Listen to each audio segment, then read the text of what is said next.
RFK. Jadi tiba-tiba kemarin polling ya. Jadi dia di atas polling terutama untuk anak-anak muda. Suaranya dia udah di atas Joe Biden, udah di atas Donald Trump. Dua kandidat tua. Ya. Dia bilang dia tidak menggunakan hard power. Dia akan menggunakan smart power dan soft power. Kalau untuk kepentingan Indonesia, Trump mending balik deh. Daripada Biden. Kenapa? Karena Trump itu betul-betul dia akan ngejar make America great again, apalagi dia udah upset dengan drugs yang di mana-mana dan lain dan sebangsanya. Dan Trump itu pro Abraham Accord ya. Karena lu mesti paham kenapa misalnya nggak dibilang dinasti. Karena dia dijadikan calon nggak saat Obama jadi presiden. Oh, I see. Ya, masuk nggak? Masuk nggak? Masuk.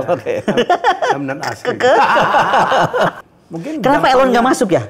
Coba dia masuk, keren loh. Kayaknya belum politik kali ya, belum politik ya. Belum minat. Mungkin dia tidak berpolitik, dagang aja. Bukankah politik itu dagang juga kan? Betul. Dan dagang perlu didukung oleh politik. Oleh politik, betul.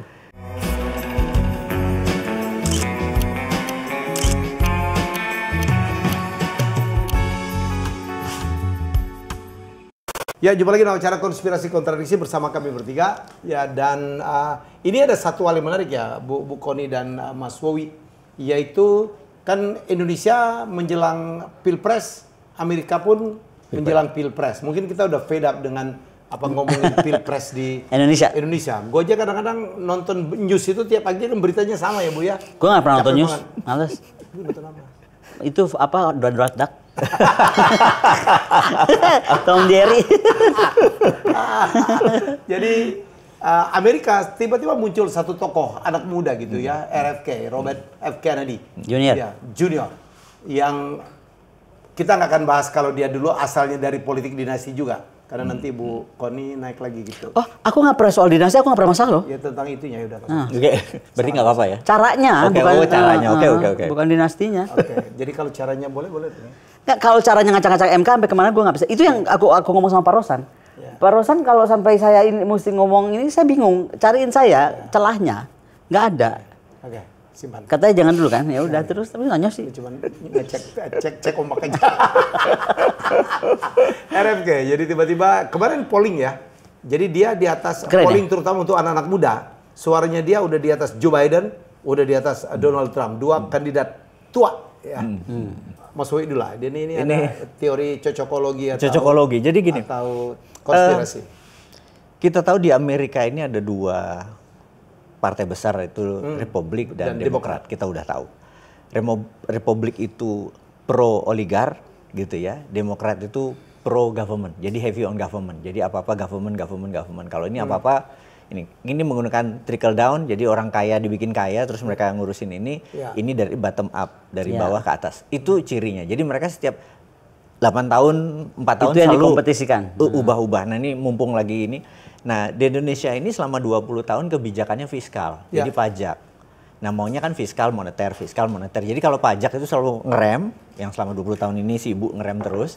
Dan orang kayak gue ini yang kebijakannya moneter, yang kesannya pro republik, itu pengennya ngegas karena easy money, moneter. Jadi kalau disarankan nanti tahun 2024 mudah-mudahan Kementerian Keuangannya jangan fiskal lagi, moneter, supaya ini untuk Indonesia nih. Untuk Indonesia. Nah nanti hubungannya sama RFK nih, Nah rupanya Amerika tuh sudah fed up dengan dua strategi ini karena tidak membuat Amerika benar-benar besar.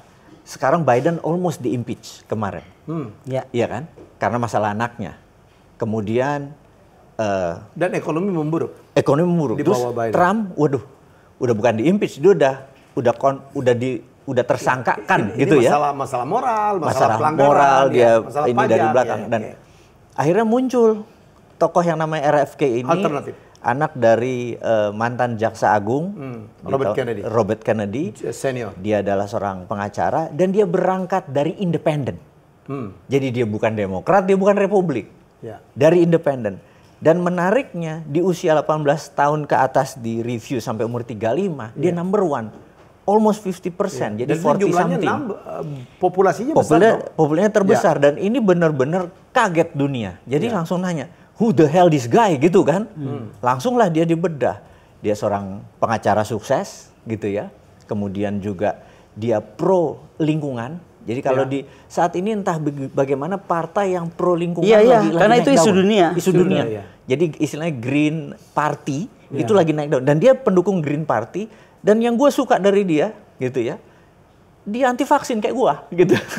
Jadi tapi dia pernah kena COVID juga loh. Kena COVID kan kena penyakit, tapi gue nggak divaksin yang jelas. Hal berbeda Pak. Nah anyway, jadi dia pro-life, anti pro-life adalah pro-aborsi gitu ya. Dia anti aborsi gitu ya. Value agamanya tinggi sekali. Dan kita tahu kalau ini jadi. Biden juga value agama tinggi. Iya. Dulu pas di awal kayaknya gue bilang wah. Nah balik ke RFK ini terjadi kayak orang tuh nengok kayak ini kayaknya pembaruan. Ada yang menarik dari usulan dia. Bahwa dia akan mengurangi agresi militer Amerika di luar negeri. Yang dia bilang dalam 4 tahun Amerika akan save $19 triliun. Dan itu akan membuat Amerika malah the greatest. Dan ini orang banyak challenge, loh kalau Amerika mengurangi anggaran militer di luar negeri, Amerika jadi kopong dong. Dia ada satu hal, dia bilang dia tidak menggunakan hard power. Dia akan menggunakan smart power dan soft power. Dia gak meniru Cina sedikit di sisi sininya. Dia akan meniru Rusia sedikit di sisi sininya. Ini benar-benar mengagetkan. Karena dia tidak ofensif dengan kapal induk yang besar-besar. Yang ongkosnya triliunan per tahun itu. Dia mengecilkan, dia menggunakan kekuatan satelit. Jadi dia akan membesarkan space army. Jadi Amerika tuh bintang 4-nya ada 6 angkatan kan. Kalau kita cuma 3 kan. Dia ada space army, jadi... Tapi kan waktu Mas Andi masih gubernur Lemhanas sudah didorong, udah diusul. Ada satu angkatan baru. Nah inilah yang membuat Amerika akan buat space army, cyber army. Ini game changing, ini yang mengagetkan dunia. Mendadak Amerika kayaknya foreign policy-nya akan berubah. Itu yang kita nanti di Pilpres harus hati-hati. Bahwa dia ini adalah number 1 country in the world loh untuk superpower. Apapun mereka putuskan, itu akan mempengaruhi dunia. Nah RFK ini benar-benar ngagetin. Jadi saya pikir inilah kalau topik RFK. Tapi kita tahu ada Trump itu strong banget saat ini. Kalau gue sih selalu bilang bahwa Trump tuh harus kembali untuk kepentingan Indonesia ya. Kalau untuk kepentingan Indonesia Trump mending balik deh. Daripada Biden. Kenapa? Karena Trump itu betul-betul dia akan ngejar make America great again. Apalagi dia udah upset dengan drugs yang di mana-mana dan lain dan sebangsanya. Dan Trump itu pro Abraham Accord ya? Ya sangat. Dia kan bukan pro, dia pantunya menghasilkan Abraham Accord kan si Abraham Accord itu jadi seluruh agama yang berbasis pada Nabi Ibrahim itu didamain. Kasarnya gitu lah, tapi dia sesederhana itu jadi sehingga makanya Israel akhirnya membuka hubungan kembali diplomatik dengan negara Arab kan, jadi baik. Dan itu aku bilang kok kita nih kalah sama si Jared yang kalau lulusan HI juga gitu. But anyway, itu satu hal PR kita ke depannya. Nah, cuman kalau Kushner di penjara sama Biden. Siapa? Jared? Enggak, bapaknya. Iya bapaknya, bukan Jarednya. Nah, ini terlihat Amerika memang lagi konflik di dalam. Tapi tadi menarik kalau disampaikan tentang JFK Junior ya. Karena saya juga ngelihat sekarang ya yang lagi calon-calon muncul di Amerika Serikat, despite Trump dan Kamala sama Biden yang akan balik lagi. Tapi kalau dari Republik kita lihat misalnya Ron DeSantis. Ron DeSantis ini kan gubernur Florida dan dia tuh mantan Navy SEAL. Keren dong kalau mantan Navy SEAL, berarti kan dia akan dia pasti akan lebih sangat tadi national interest Amerika Serikat apa. Tapi yang paling menarik nih orang-orang ini yang aku soroti juga, mereka juga anti vaksin. Nah, dan Ron DeSantis ini juga dia sangat pro bisnis. Pokoknya gimana caranya, jadi ada mirip-mirip Trumpnya. Republikan soalnya. Makanya karena Republikan jadi satu aku bilang di 2024 ini Republikan akan kuat. Ini menurut yang aku mau simpulkan dari kita bahas JFK Junior. Karena selain itu RFK. Selain itu ada Gubernur South Dakota. Mana siapa gua? Kristi Noem. Kristi Noem juga sama, dia juga anti vaksin. Dan dia Republikan. Iya dong, dia kan dari South Dakota tahun 71 ya. Oh keren, maksudnya Republikan keren-keren semua nih tokohnya. Makanya aku bilang ini bisa-bisa 2024 tuh yang menguasai either Trump atau 3 inilah maksudnya. The Young ya. Iya, ada satu lagi Vivek. Si DeSantis kan 78 ya lahirnya. Masih muda-muda. Si Naim nih 71 gitu. Nah, tapi ngomong-ngomong ini kan kelihatan bahwa dunia itu nggak nolak milenial jadi pemimpin. Oke, agree. Ini mau gua luruskan ya, mumpung lagi ngomong ini. Jangan pakai marah dong. Karena monggonya galak banget. Karena kalau gue tuh kayak sampai ngendorse anak-anak muda sekarang. Karena gue jadi dicapnya seolah-olah Bu Koni itu nggak pro milenial, salah. Muda katanya. Enggak, gue sama sekali dukung. Tadi pagi gue ngendorse dari Gerindra 1 orang. Ya kan calon dapil Manado sama dari PDIP Jawa Barat. Gue endorse karena dia anak muda yang bener-bener dari bawah jadi staff dulu jadi apa. Yang gue nggak endorse itu anak muda yang bapaknya maha presiden. Anyway, jadi si Kristi Noem ini bagaimana sekali lagi dia tuh agak ajaib. Iya, bapak yang salah. Yes. Karena Menhan disuruh jadi apa? Menhan sama Menko Polhukam jadi nyambi kan bapaknya. Bener kan? Masa kerjaan Menhan disuruh nyambi kan pusing. Kesian si Mayor Teddy bingung. Gue lagi jadi apa nih hari ini? Gue sampai telepon Dasko lo dari Portugal. Gue baca Pak Dasko marah, dia jangan marah kalau orangnya. Wah, ini mesti gue telepon. Kakak, jangan marah kak. Senang, gue kasih solusi orangnya. Apa kakak? Gue pusing. Sekarang ajudan semua pakai batik. Sok. Bener ya? Nggak usah pakai baju warna-warna aneh-aneh. Kan selesai masalah. Oke, balik ke si Naim ini. Dia tuh yang gue suka apa coba? Dia tuh perempuan tapi berani banget soal apa? Senjata. Jadi kepemilikan senjata itu dia dorong. Iya, itu bisnis, yang persoalan Amerika ya. Tapi ini jadi bakal tas. Tapi kalau gue lihat dari perkembangan ini ya, tapi kalau gue pribadi Trump ya. Sekali lagi kalau gue pribadi karena aku belum pernah lihat Ron DeSantis sama Kristi Noem tentang bagaimana kira-kira polugri mereka. Yeah. Tapi kalau Trump kan jelas to make America great again ya sudah berarti dia akan konsentrasi ke dalam. Saya mungkin tidak kedua-duanya. Saya mungkin kalau RFK nyalon, waduh ya. Saya ini banget, suka banget lah. Apalagi kalau Mas Wowi bisa menerangkan lah. Saya begitu baca, wih RFK dia anti vaksin, dia telanjangin semua. Ini geng anti vaksin nih. Geng Republik ini geng anti vaksin. Bagaimana dia confirm? Saya kan berapa kali bicara dengan Dharma Pongrekun ya Pak Jenderal. Iya, Pak Jenderal. Mengatakan bahwa ini konspirasi, brother. Ini kerjaan elit global. Elit global cari uang. COVID itu tidak ada.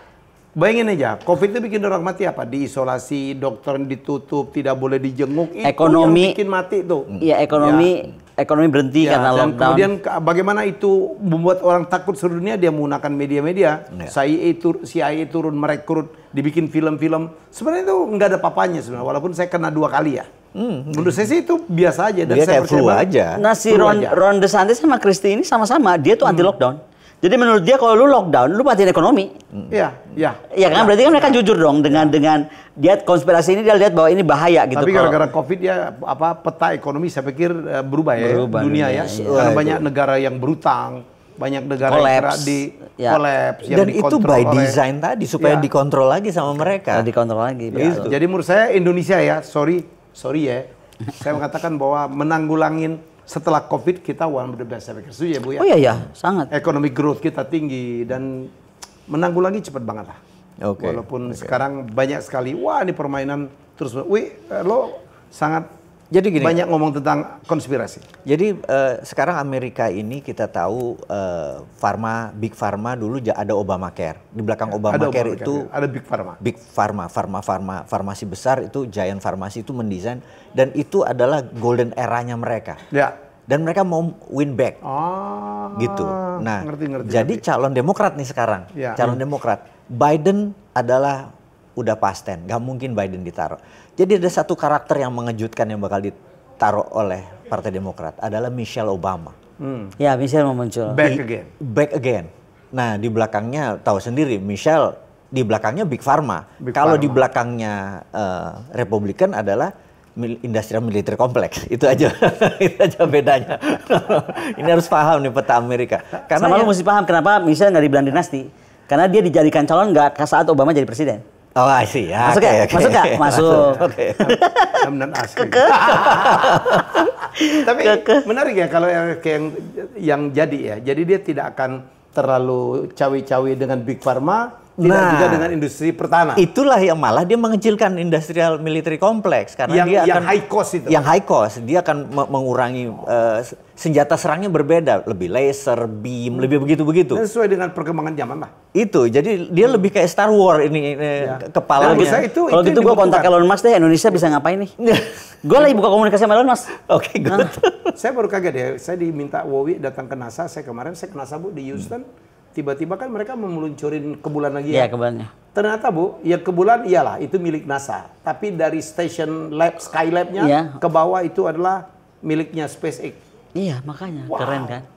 Jadi Elon itu udah bagian dari NASA. Dia lebih kuat daripada negara. Elon Musk tuh akhirnya. Gila, ya. Makanya kan statement dia, gue mau ngomong apa terserah gue. Iya kan? Keren banget. Jadi menurut saya kalau RFK terpilih, mungkin kenapa Elon nggak masuk ya? Coba dia masuk, keren loh. Kayaknya belum politik kali ya, belum politik ya. Belum minat. Mungkin dia tidak berpolitik, dagang aja. Bukankah politik itu dagang juga kan? Betul. Dan dagang perlu didukung oleh politik. Oleh politik, betul. Jadi menurut saya itu kan bagus untuk dunia ya. Karena perang pasti akan berkurang. Orang selalu bilang lah, Amerika menciptakan they create war, ujungnya adalah duit. Jual senjata. Iya. Ya, jadi menurut saya kita bisa merubah lah jadi Natuna aman ya, Papua mungkin aman, Taiwan aman, tidak. 2024 ya? Kalau rugi enggak 2000 Lemhanas menghitung 2037 tapi Pak Dubes Cina bilang bisa-bisa 2035 perang. Bukan kalau RFK kalau November. Oh, 2002 November 2024. Iya, Januari dilantik. Ramalan para pakar itu bisa berubah semua dong kalau kalau dia jadi karena bubar. Dia game changing kan? Pasti. Bubar kalau dia jadi bubar. Dan tapi ingat kemarin Xi Jinping dengan jelas bilang ke Biden, ini boleh dikonfirm. Ya, mereka bertemu ya. Mereka bertemu dan kalimatnya bilang kami atau saya pasti ambil Taiwan. Tapi tidak perang. Iya. Itu keren itu. Itu kalimat paling keren. Itu keren. Jadi kita nih baru berani kan. Punya statement presiden keren-keren. Putin dengan pidatonya depan para pers itu kan keren pidatonya kan. Pokoknya Dan jelas. harus pakai bahasa Inggris. Makanya. Nah. Jadi presiden kepala negara itu gak harus bisa bahasa Inggris. Tapi alangkah baiknya kalau bisa. Benar. Jadi aman negara. Oke. Itu nggak usah bisa bahasa Inggris, yang penting bawa alat besar di belakang, prompter. Nuduh. Kayak profesor satu itu. Enggak lah, aku cuma kan berandai-andai bener prompter. Kalau gua sudah debat gua pakai prompter aja, aku pusing banget. Ya kan semua orang lihat sama prompter gimana sih? Nah, makanya lu kurang main. Bukannya monolog. Itu yang gua bilang lu pada kurang main. Ya kurang main. Tahu nggak kurang main? Di MIT yang sekali prompter sekarang tuh kagak pakai apa-apa, lu kayak di langit aja nggak. Iya kan Bu dicek Bu. Dikira kan kacamatanya Mas kalau dicek kenapa itu ada yang besar itu apa? Udah nggak usah bahas itu aja, nggak selesai. Ya udahlah, udah oke JFK ya. Udah kalau kalah debat kalah aja udah, dan langsung gua ngomong lagi. Gua mah nggak merasa kalah. Ada di mana? Saya sedang jalan-jalan di Spanyol. Gua lihat flamenco ya, orang pada debat gua lihat flamenco. Makanya pas pemilu tuh nggak? Pas pemilu nih, pagi gua set Pondok Indah 14. Yes, pagi. Jam 11 gue cabut ke London. Bye. Jadi lu pada berantem nih, lagi tense. PSI, Partai Presiden tidak boleh kalah. PSI Partai Presiden Indonesia ya? Oh, baru tahu gue. Gue juga lihat, gue tuh kan itu di Bali, gue lihat ke Bali ini kenapa semua orang pada Partai Presiden jadi ngeklaimnya ini partainya Presiden atau Presiden udah beli PSI, gue nggak tahu juga, lu kabarin gue dong kalau beli. Singkatannya Partai Presiden Indonesia rupanya. Itu PPI lagi. Oke. Jadi kita menantikan ya. Jadi tengah kita menantikan siapa akan memimpin Indonesia, kita juga akan menantikan siapa yang memimpin Amerika yang mungkin. Dan Rusia loh, Putin maju lagi. Maju lagi. Pasti menang lagi lah, ada lawan lah. By the way datang ya tanggal 9. Insyaallah 9 Januari. Dia akan dapat medal. Aku dapat medal dari Rusia. Coba tuh. Di Rusia itu akademis itu dihargai. Ngeri nggak lo? Nah, kan keren kan? Nanti medal kita balik langsung dari negara loh. Nanti Putin kita kasih medal. Kon medan. Kita jumpa lagi minggu depan. Bye bye.